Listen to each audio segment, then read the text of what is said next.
Hi there. Welcome to Feast of Fear. I am Sarah Stubbs. You may know me on Twitter as Spooky Sarah Says or Geeks Who Eat. And I'm going to talk to you about something that doesn't really get brought up very often, and that's food and horror movies. Food is one of the most universal things that humans come into contact with. We all eat. We all have to eat. It's how we survive. So it makes sense that horror movies would kind of play into this. I mean, let's be real. Two of the most popular subgenres are creatures that are really just hungry. I mean, vampires and zombies. Come on. Are you with me? So throughout this, I'm going to be talking about some of my favorite horror movies, some of my not so favorite horror movies, but the common thread amongst all of these is food. So there are a few ways that food is used in horror movies. Basically, it kind of boils down, pun intended, to four different types of food horror or sub-genres as far as I'm concerned. We have foodie features, feast scenes, general instances of food being used as a plot device, and cannibalism. I'm going to start with foodie features. Foodie features are basically creature features with food. Creature features are one of the most popular and long-lasting subgenres of horror, so it makes a lot of sense that food would permeate this subgenre. These also seem to get a lot of sequels, probably because, easy to make, not a lot of story, and fun. They are definitely not as serious as other types of horror. Across this great nation, almost everyone has been affected in one way or another by this terrible tomato onslaught. Mrs. Williams, I understand your husband is missing. Yes, Do you think he he's dead? Well, Will you miss him? Will you marry again? But if he's laying in a ditch somewhere, with both his legs calling your name. You will have to find another man, you know. You're no spring chicken. Lives are shattered. The nation is in chaos. Death and destruction sweeps the country. Foursquare Productions presents perhaps the funniest film ever made. Attack of the Killer Tomato. Attack of the Killer Tomatoes. You've never seen a film like it. This is the incredible story of the world's ultimate disaster. Vicious man-eating tomatoes grow to monstrous proportions. Faced with this unprecedented menace, the president calls upon Mason Dixon, special agent. Aided by his trusty sidekick, Dixon begins to unravel the terrifying mystery of the deadly tomatoes. Dixon is getting close, too close for someone, or something.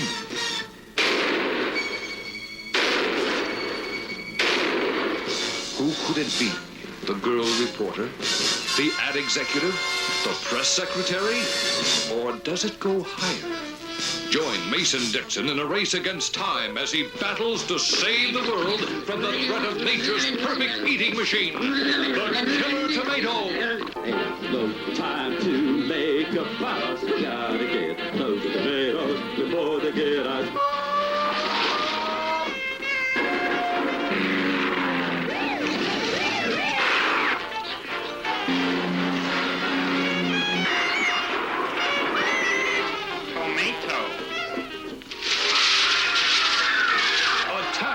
The Killer Tomatoes. You've never seen anything like it.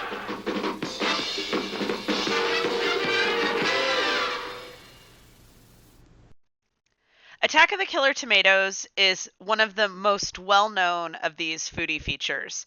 It has a great theme song. If you haven't heard it, I suggest even just watching the beginning of this movie, because it's got a really hilarious theme song, and Return of the Killer Tomatoes, its sequel, or first of three sequels, I should say, also has a funny soundtrack and song, as well as just some really smart moments when, midway through the movie, they supposedly run out of film, so they do a lot of product placement, and it's just really humorous.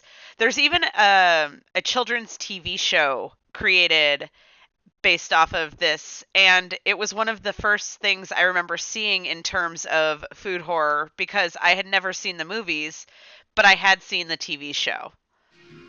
Great new day sensation, light and free now. Get you elevation. Enough is never enough. Enough is never enough of the stuff. The stuff, the taste that makes you hungry for more. The stuff, taste that delivers.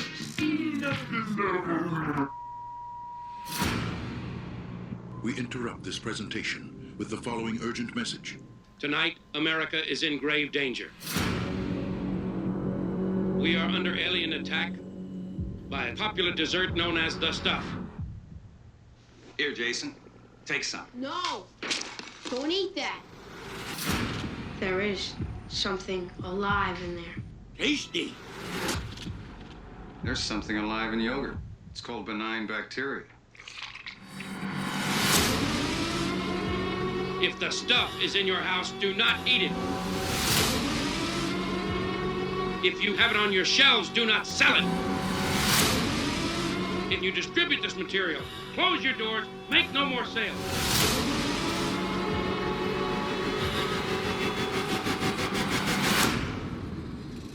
Enough. It's never enough.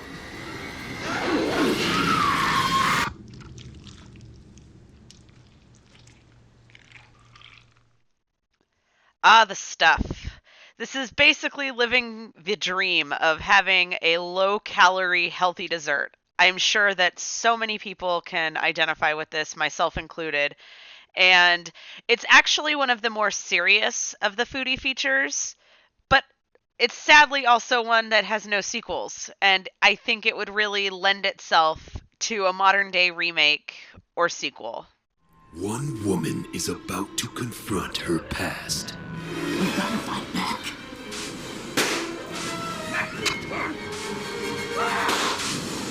An unforgivable act of violence. It also says here that after they fried him in the chair, they cremated him and sent his ashes to his mother in Coonsboro. Something else was just left at the back porch, too. Must be that gingerbread seasoning. Ah! Heck!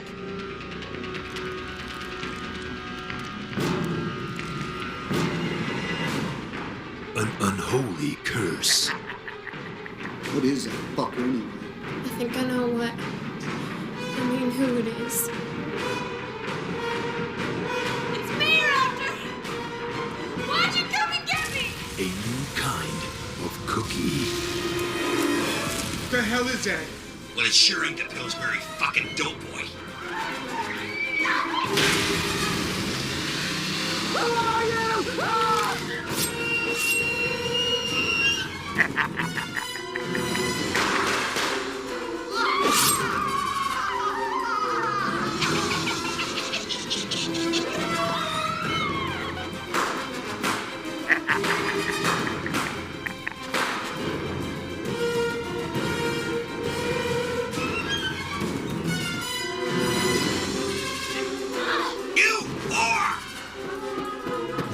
Run as fast as you can.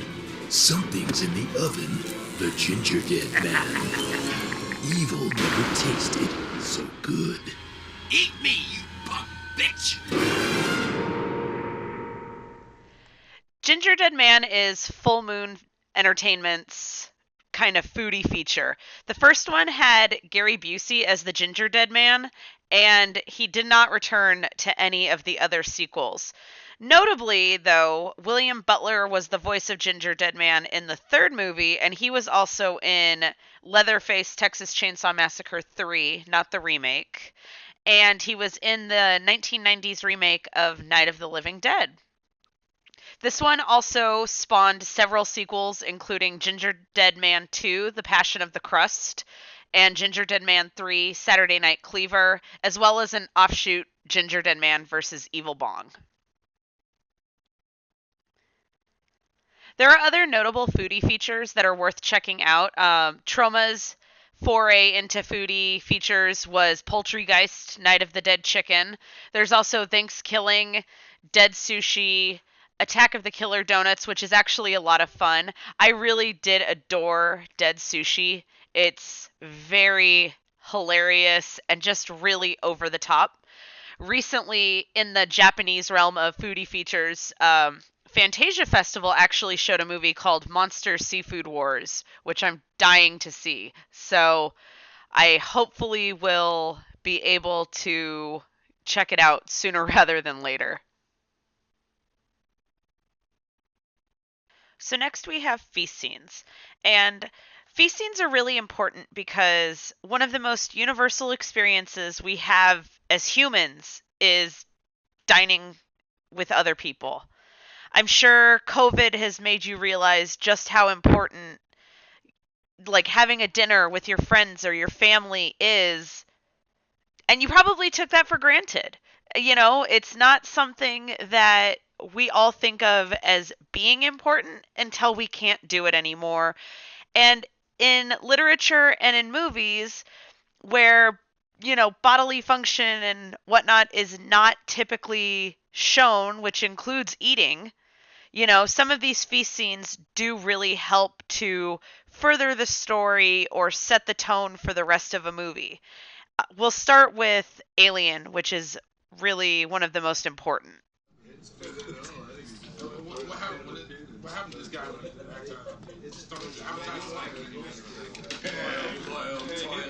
Maybe running back. That's it. The first thing that I'm going to do when I get back is to get some decent food. I can dig it, man. I'm telling you, I'm eating birds food with this, but then it tastes better, you know what I'm saying? You pound down the stuff like this. It's not rather be eating something else, but right now I'm digging food. You just know you know what it's made of. No, man. I don't want to talk about what it's made of. I'm eating this. What's the matter? The food ain't that bad, baby. You chill? What's wrong?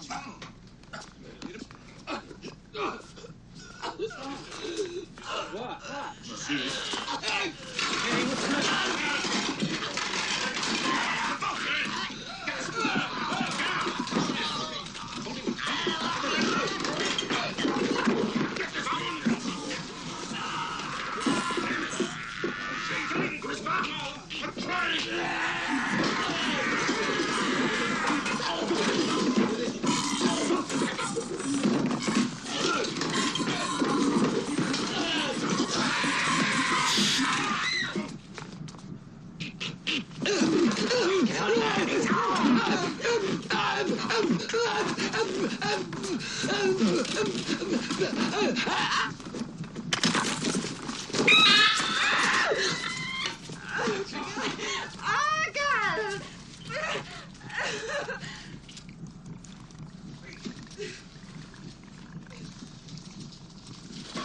No, don't touch it! Don't touch it!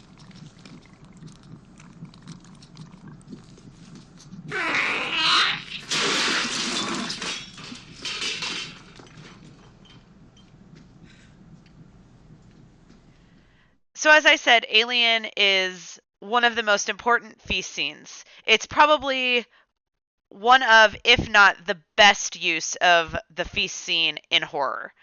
Basically, you know, as the crew is gathered around to eat and celebrate Kane waking up after having a face, you know, hugger on him, he obviously has a chest burster situation happen. And, you know, this is probably one of the most shocking scenes of this movie. You know, everything is happy-go-lucky, you think everything is fine, and then, boom, shit hits the fan. And this really does set the tone for the rest of the movie. But I got a plane out at 6 a.m. Richie, you're not leaving. Bev, girl, what do you want? An adventure? You got some high-toned idea that you're gonna go relive that old nightmare? I love you, but count me out. I'm going to a hotel. I'm gonna get some sleep. And in the morning, I get on a plane, and I'm out of here forever. Richie? I will remember Hey, man. all of you very Richie, fondly. hey, man, we're all scared. It's nothing to be ashamed of. Maybe he's right. I mean, if you were talking about going back into the sewer... We don't know what we're talking about yet, mainly because we haven't talked about it yet. Yeah, suppose we give Mike a chance to fill us in before we scatter to the four winds. Or is that too much trouble, Richie? All I'm saying is I'm gonna go get some sleep. Is that too much to ask? Well, why don't we show Michael a little courtesy? Guys, come on. It's all right, Ben. If Richie wants to go, he goes. Now, we all came here based on the strength of a promise. As far as I'm concerned, everybody at this table made good on that promise. Wherever we go from here, I have no expectations. Well said, Michael. It's all right. It's taken care of, Richie. No, hey. Mike, you can't do that. Guys, that's just the way it is. All right, then. A toast to Mr. Michael Hanlon, the man without whom none of this would have been necessary. See my fortune now. You're going to be eaten by a big greasy monster. Have a nice day.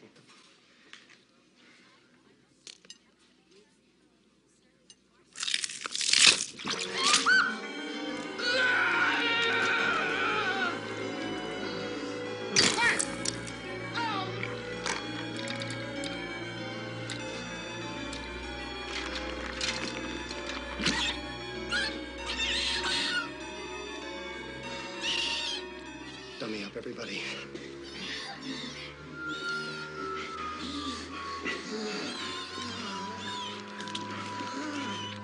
What is it?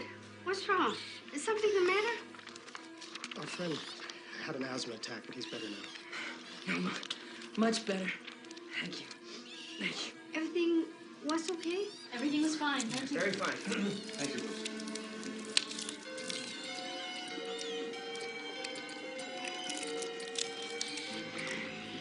Guys, I'm not so sleepy anymore. Let's get the hell out of here.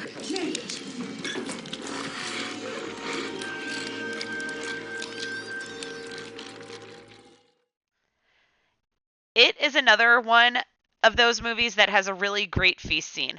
The remake also has a similar and very effective feast scene. Both show the Losers Club returning to Derry to celebrate, not really celebrate, but more to, reunite because Mike has called them all back, and they're celebrating their reunion is probably a better way to phrase it, at the Chinese restaurant. And they are closing out dinner, and basically Pennywise decides that he's going to mess with them with fortune cookies. I think that the remake does a really good job showing the feast scene aspect of it, but the original miniseries has way better effects for the fortune cookies. They don't look as CGI. They look, more realistic because they used practical effects, and it's just an overall more effective scare. But I would say that the remakes scene does show more of the camaraderie between the Losers Club, and I feel it does a little bit of a better job there. But, as I, just said, this is a scene that really shows what the Losers Club will be facing, but it also shows the friendship and the good things about them as well. Is your time so empty? No. Well, I run the office and tend the cabins and grounds and do little errands for my mother, the ones she allows I might be capable of doing. Do you go out with friends? Well, a boy's best friend is his mother. You've never had an empty moment in your entire life, have you? Only my share. Where are you going? I didn't mean to pry. I'm looking for a private island. What are you running away from? Why do you ask that? No. People never run away from anything. The rain didn't last long, did it? You know what I think? I think that we're all in our private traps, clamped in them, and none of us can ever get out. We scratch and claw, but only at the air, only at each other. And for all of it, We never budge an inch. Sometimes we deliberately step into those traps. I was born in mine. I don't mind it anymore. Oh, but you should. You should mind it. Oh, I do. But I say I don't. You know, if anyone ever talked to me the way I heard, the way she spoke to you. Sometimes, when she talks to me like that, I feel I'd like to go up there and curse her and leave her forever. Or at least defy her.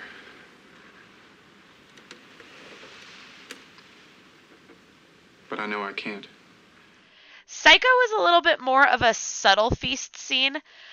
We learn about, Marion and Norman as they're eating sandwiches. And it's definitely a very different feast scene than any of the previous movies I've mentioned. But it does have the most famous line from Psycho, which is, "We all go a little mad sometimes." Other notable feast scenes that you may have not even realized you were watching a feast scene about would be like Jaws. You have a couple within that movie. The Brody home, when Matt Hooper comes to visit before they go out on the boat and find Ben Gardner's boat. They have a little bit of a feast scene there.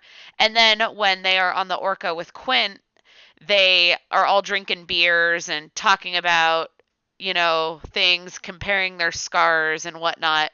And it just gives it builds the dynamic, if you'll take that, between all of these characters. American Werewolf in London, also, a more subtle use of a feast scene when the main character goes into the slaughtered lamb.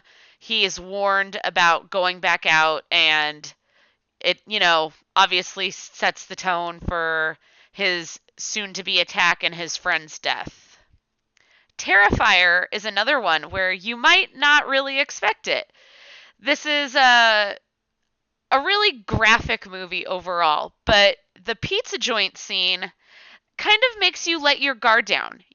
Art the Clown is going to be this terrifying, violent clown. We've already kind of seen that. But when you watch him in the pizza joint, you're kind of just you're lulled into a false sense of security in terms of how things will play out, and within minutes you just know you're wrong. We're now going to get into general instances of food being used as a plot device. I've put together 3 clips from The Lost Boys, Jason Goes to Hell, The Final Friday, and Killer Clowns from Outer Space to show you kind of how food is used as a plot device. Chinese. Good choice. Over here, bud. Yes, first. You don't like rice? Tell me, Michael, how could a billion Chinese people be wrong? Come on.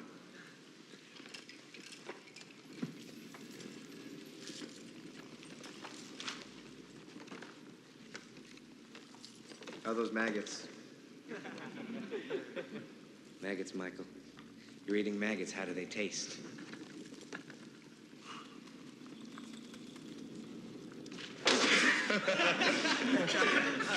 Leave him alone.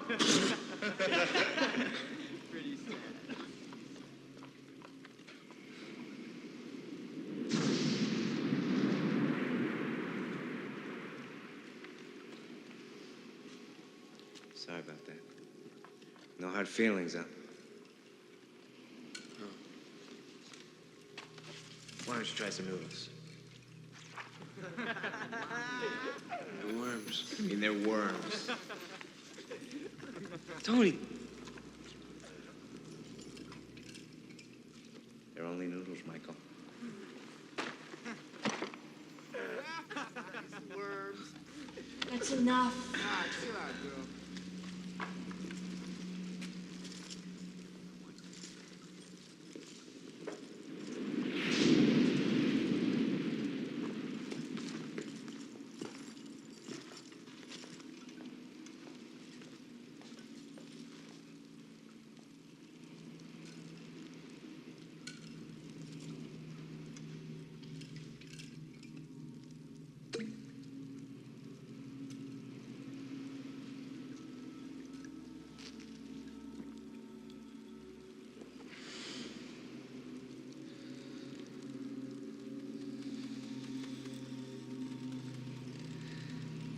Drink some of this, Michael. Be one of us.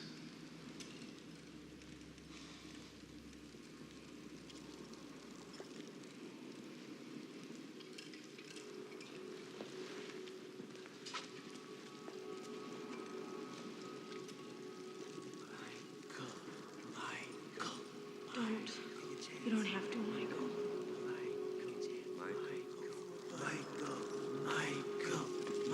It's blood. Yeah, sure.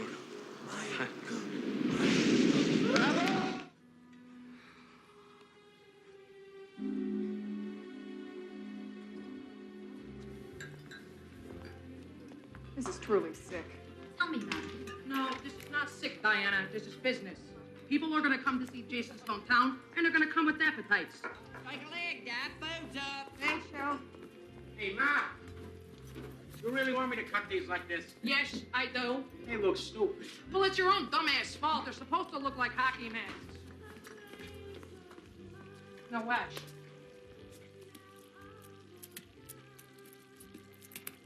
This makes a whole new patty. Hence, the 2-for-1 burger sale. God, I love this woman. Hold it back. You guys make me sick.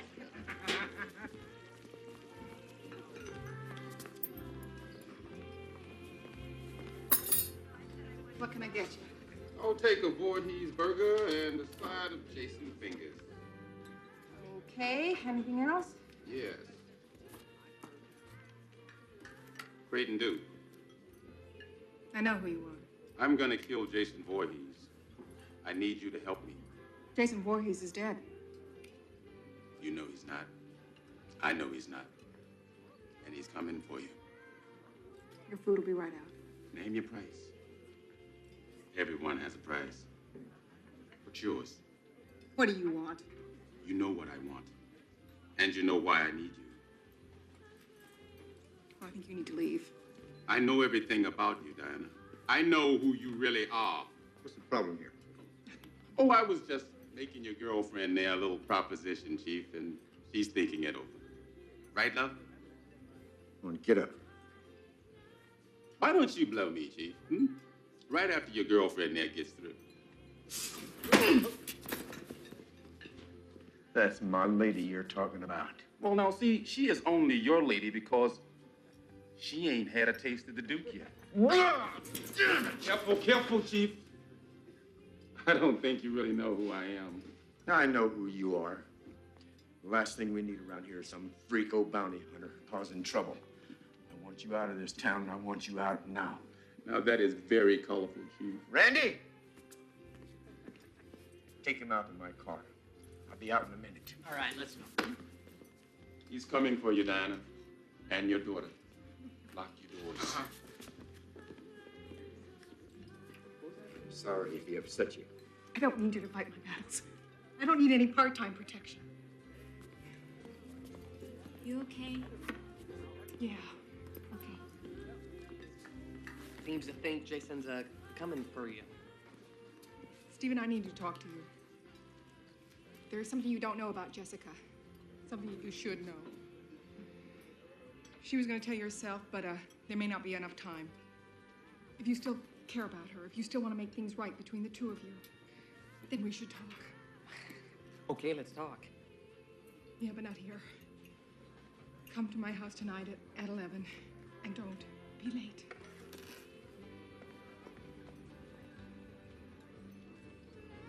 It was a night like any other night. Then something happened.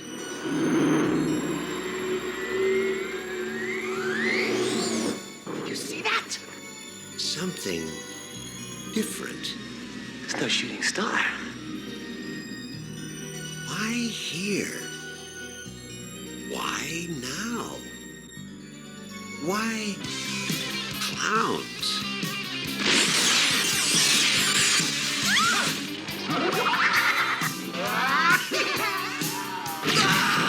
They've been knocking him dead all over the universe. What are you gonna do? Knock my block off?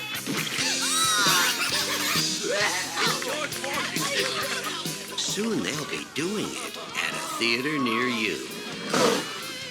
Killer clowns from outer space.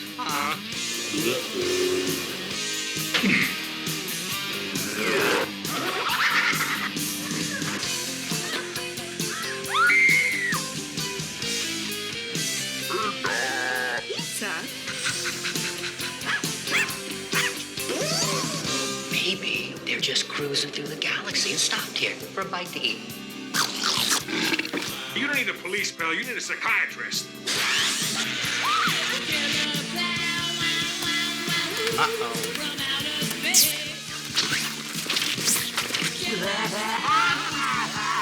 They want to play games? They're messing with the wrong guy. What are you in for? Killer clowns from outer space. It's crazy. So as you can see, these movies all use food, but they're not about food. They don't have a killer tomato or a killer donut or anything like that. It's just simply that food is being used as a means to tell the story. You would see this besides being like specific food items like in Poltergeist where you have the steak, Hereditary, where you have Charlie's Love of Chocolate and Nuts, Shape of Water with the key lime pie and hard-boiled eggs. You also see some of these movies take place within a food-oriented location, like Jason Goes to Hell has the restaurant. Blair Witch Project has interviews taking place in the restaurant as well as scenes in a grocery store. Book of Shadows, Blair Witch 2 does the same thing. So it doesn't have to be necessarily like a feast scene or killer sushi. It can be something as simple as these. Outside of these films, though, there is a movie that's fairly unique in how it handles food. And I'm going to show you the trailer before introducing the movie. But tonight, all of that will change. You killed my daughter, and I curse you. Thinner. From the best-selling novel by Stephen King comes the new shape of terror. This diet you're on, what is it? I don't think you'd like it, Henry. I'm being erased. Fear the power. That old gypsy put a curse on me. It's all your fault if you hadn't hit that old lady. Beware the danger. This is getting out of hand. This has been out of hand, and I'm just the guy to put it back. Believe the curse. Please, take it off before this goes any further. I never take it off. Stephen King's Thinner. More terror. Less filling.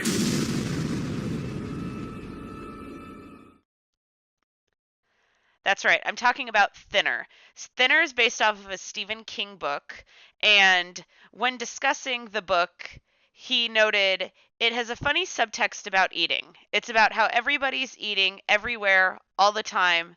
It's about how we look at ourselves.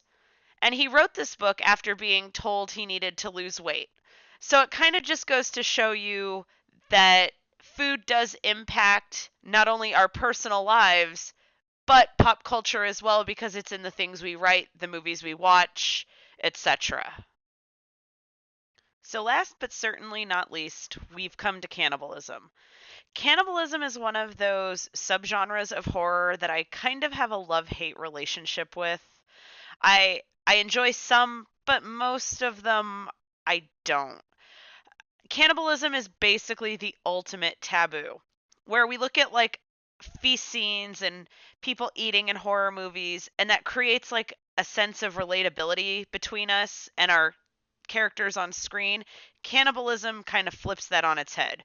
It's really hard to ever imagine eating a person. I think most of us can agree that we've never really thought about, hey, I wonder what my neighbor Joe tastes like, you know? So it's just one of those things. So I'm going to start with cannibalism in like the 70s and the 80s, because that's where there was the biggest amount of growth in this subgenre. We have movies in the 70s that came primarily from Italian filmmakers, Cannibal Holocaust, Cannibal Ferox, Eaten Alive, etc. And these movies are all really gritty. I recently just watched Cannibal Holocaust for the first time, and oof, I didn't even watch the worst scenes of it, and I still ended the movie feeling gross. And I couldn't even find a trailer to show you here that I felt comfortable showing people. That's how awful and just icky this movie made me feel. It's one of, like I said, the most controversial horror movies to date. And the director justified his animal cruelty in this movie, saying that at least the animals were eaten after. But it's still just really hard to watch, and a lot of these Italian movies were just real brutal. It's very hard to watch, as I keep saying. That's how much this impacted me. As I keep saying to myself, it's just a movie. It's just a movie. But oof. Luckily, the 80s brought the subgenre into the camp realm, and I'm going to show you a trailer of one of those movies.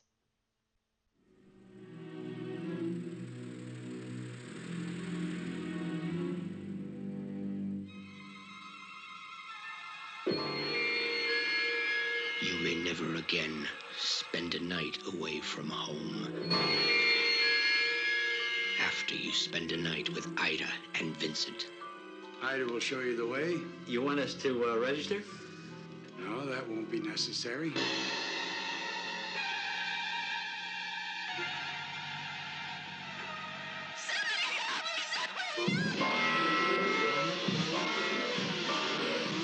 Your most terrifying nightmare could never prepare you for what happens to the guest.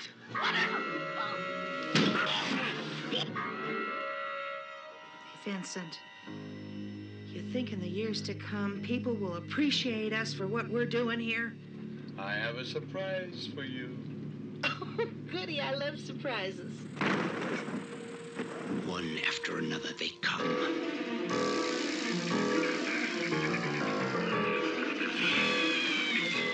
One after another they check in.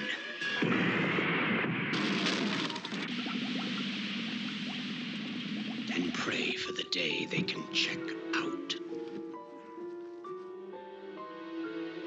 All we have to do is give to be happy. You'll never forget Ida. What are you doing in here, girl? And you'll never forget Vincent.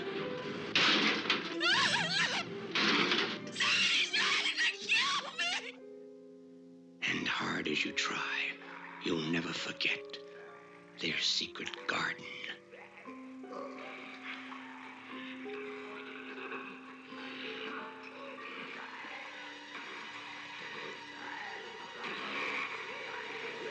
If you have the nerve, come for a night and stay for a nightmare.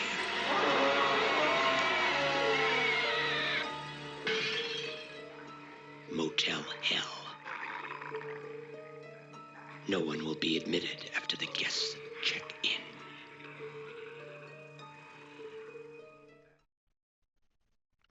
So as you can see, Motel Hell definitely comes off a little bit more silly. You also had movies like Microwave Massacre and Parents, which were kind of the softer side of cannibalism, if you will. They played up the humor and the campiness, so it made them not quite as hard to stomach. Again, pun intended. Between that, though, you have one of the most popular slasher and cannibalism series probably ever. What happened was true.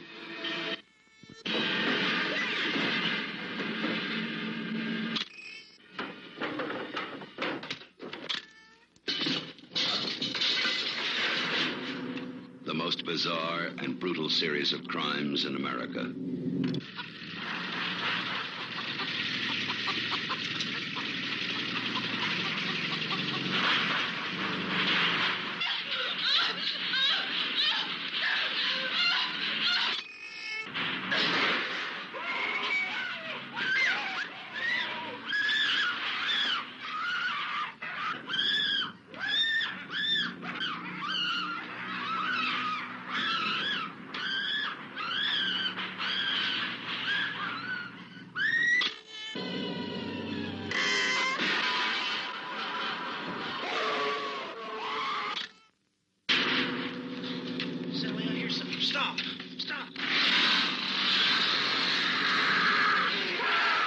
This is the movie that is just as real, just as close,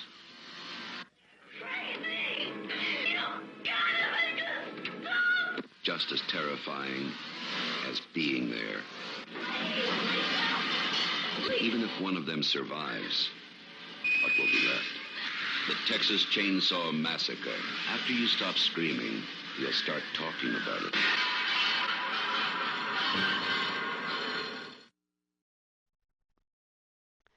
That's right. I'm talking about the Texas Chainsaw Massacre. As I mentioned, it's somewhere in between that serious and campy realm. The first movie is very much serious. There's not a lot of humor to it. But as the series progresses, it gets a little bit campier, a little bit more silly. They stopped with the grit, I think. And sadly, that also meant that you seem to see the cannibalism aspects of the movie a little bit less and less. Though Texas Chainsaw Massacre 2 does have quite a bit of food references in it, including a chili cook-off.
Now we're going to get into modern cannibalism.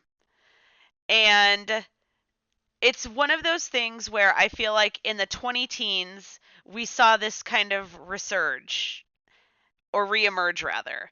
I think it's probably because society has become so tech advanced that like the primalism of cannibalism is scary again. Or it's maybe just the cyclical nature of media, and there hadn't been a lot of cannibalism going on in horror, so they brought it back. You have movies like Bone Tomahawk, Raw, the Texas Chainsaw Massacre remakes and sequels. And then you also have Eli Roth's Green Inferno, which was kind of an homage to the 70s Italian cannibalism movies, which clearly not my jam, so I was not a fan.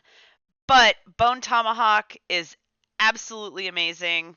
Raw is a beautifully made movie. Like, you wouldn't expect a movie about cannibalism to be so beautiful, but it really was.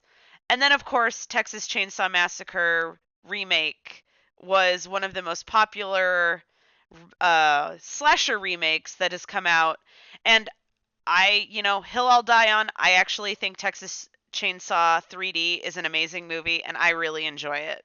So that about wraps up my Feast of Fear. I'm going to hop back into the sort of more live action look, if you will, so you can see me before we go. And I'm back. I hope you enjoyed my PowerPoint presentation. Hopefully I didn't bore you to tears. I know that there's nothing worse than a boring PowerPoint presentation. But food is such an integral part of our lives that it's just something I'm real passionate about when it comes to like food and pop culture. Obviously, I have a blog about this topic. Food makes, and feast scenes and all of the things that we just talk about, they make a movie feel more authentic. Like, you may not realize the inauthenticity of a film that doesn't talk about bodily function, eating, going to the bathroom, sleeping, all of these things. These are all things that we do on a daily basis, and when a movie shows that to you, it helps you identify with the characters more. And it's just something that I feel like when you watch these movies again, you'll notice this more, hopefully, after this panel. And again, I just want to thank you for taking the time to spend an hour with me and talk some of my favorite things. You can find me, as I said, on Twitter. I'm on Facebook, everywhere. Geeks Who Eat is my food blog. I always come up with a lot of great pop culture recipes. And I actually just launched a podcast with a friend of mine called Final Girls Feast, and we are talking about food and horror movies. So come find us, come chat with us, and I look forward to hopefully meeting you all online.